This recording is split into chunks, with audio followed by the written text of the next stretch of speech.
السلام علیکم ورحمۃ اللہ وبرکاتہ نحمده ونصلی ونسلم علی رسوله الکریم اما بعد فاعوذ باللہ من الشیطان الرجیم بسم اللہ الرحمن الرحیم شہر رمضان الذی انزل فیہ القرآن صدق اللہ مولانا العظیم وصدق رسولہ النبی الامین الکریم وصلی اللہ تعالی علی خیر خلق محمد وآلہ وصحبہ اجمعین۔ اللہ رب العزت کا لاکھ لاکھ شکر و احسان ہے کہ ہم عشرہ رحمت سے گزر کر عشرہ مغفرت میں داخل ہو رہے ہیں۔ اللہ رب العزت سے دعا ہے کہ اللہ تعالی اس عشرہ مغفرت کے توسط سے ہماری مغفرت فرمائے اور اس ماہ مقدس کے فیضان سے ہمیں مالا مال فرمائے۔ عشرہ مغفرت شروع ہو چکا ہے تو ہم نے چاہا کیوں نہ استغفار کا معنی بیان کر دیا جائے۔ نبی کریم علیہ الصلاۃ والتسلیم کس قدر استغفار کا اہتمام فرماتے تھے اور ہمیں کس قدر کتنا استغفار کرنا چاہیے اس کے بارے میں بیان کر دیا جائے۔ تو سب سے پہلے یہ بات یاد رکھیں کہ استغفار کا معنی ہوتا ہے معافی طلب کرنا۔ استغفار کا معنی ہوتا ہے معافی طلب کرنا کہ اللہ مجھے معاف کر دے، مجھے اپنے دامن کرم میں ڈھانپ لے، کہ اللہ میں اپنے تمام گناہوں سے تیری طرف رجوع لاتا ہوں، میرے گناہوں کو بخش دے۔ یہ ہوتا ہے استغفار کا معنی۔ لیکن یہاں یہ بات یاد رکھیں کہ جو استغفار کرنے والا ہے تو اس کے مقام کے حساب ہی سے استغفار کا معنی ہوگا۔ اب اگر کوئی گناہ گار استغفار کرے تو اس کا معنی ہوگا گناہوں کی معافی، گناہوں کی بخشش۔ اب حضور نبی کریم علیہ الصلاۃ والتسلیم استغفار کرے تو اس کا معنی ہوگا درجات کی بلندی، درجات کی بلندی۔ اسی طرح اگر کوئی بے گناہ استغفار کرے تو اس کا معنی ہوتا ہے درجات کی بلندی۔ تو استغفار کا معنی ہمیشہ ایک جیسا نہیں ہوگا، بلکہ جیسا استغفار پڑھنے والا ہوگا، جیسا شخص ہوگا، اسی کے حساب سے استغفار کا معنی لیا جائے گا۔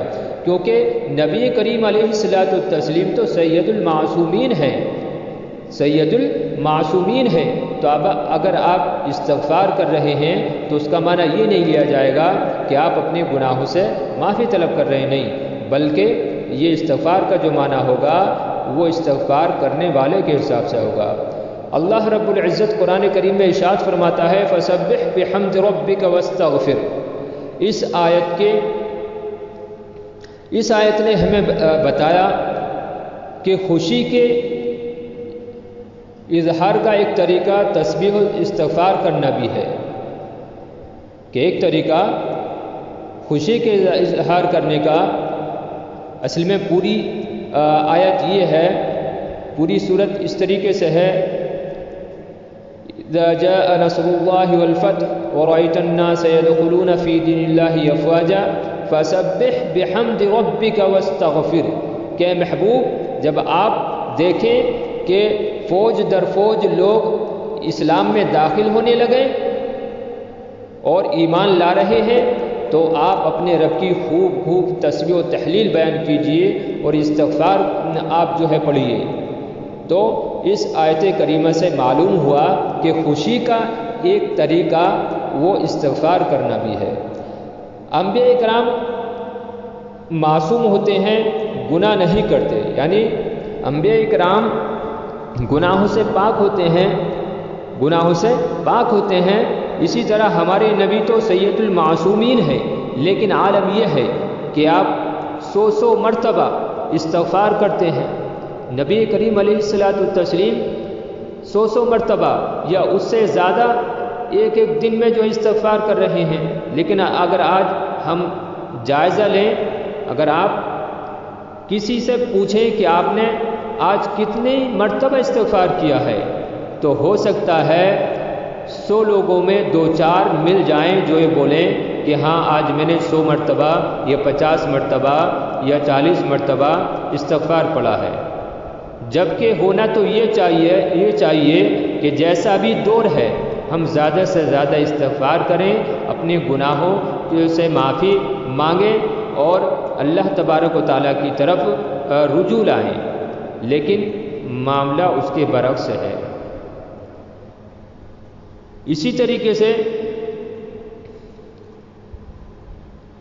جس دور میں ہم زندگی گزار رہے ہیں، جس دور میں ہم سانسیں لے رہے ہیں، تو ہمیں زیادہ سے زیادہ چاہیے کہ ہم استغفار کریں۔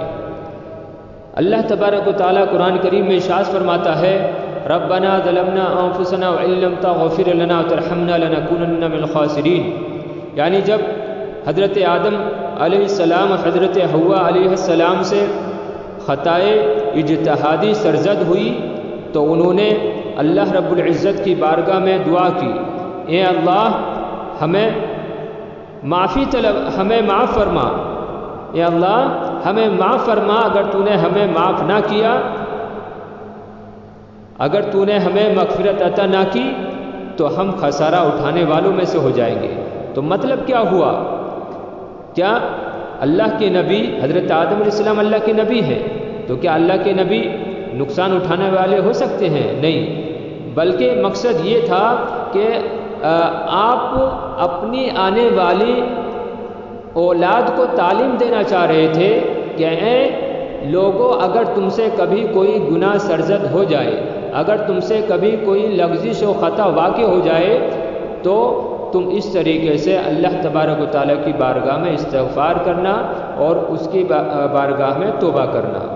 تو ہمیں چاہیے کہ زیادہ سے زیادہ ہم توبہ و استغفار کریں، اور خاص کر اس عشرہ مغفرت میں ہم زیادہ سے زیادہ اس کا اہتمام کریں، اور ہاں اس عشرے کی دعا بھی سن لیں، اس عشرے میں اس دعا کا زیادہ سے زیادہ اہتمام کریں، اللہم اغفر لی استغفر اللہ ربی من کل ذنب واتوب الیہ، استغفر اللہ ربی من کل ذنب واتوب الیہ، اس کا کثرت سے ورد کریں۔ اسی طریقے سے ربنا ظلمنا انفسنا وان لم تغفر لنا وترحمنا لنکونن من الخاسرین، اس آیت کا بھی زیادہ سے زیادہ ورد کریں۔